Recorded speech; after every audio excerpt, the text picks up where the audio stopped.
In this video, I'm going to show you how to update payment method on Amazon. So in your Amazon app, just go ahead and tap on the person icon at the bottom and then click on your account. So from here, scroll down until you get to this section called Payments. So under Payments, click on your Payments. So in here, to add your cards or your account, just go ahead and add a payment method. So this is actually your wallet, so you can link your bank account or credit card here.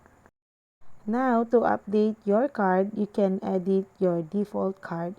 Just choose the one that you want to use for your payment in Amazon. Or you can remove the card that you don't want to use anymore.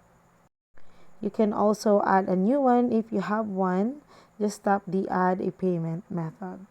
And that's it, guys. I hope you find this video helpful, and if you do, please don't forget to like and subscribe to my YouTube channel. Thank you for watching.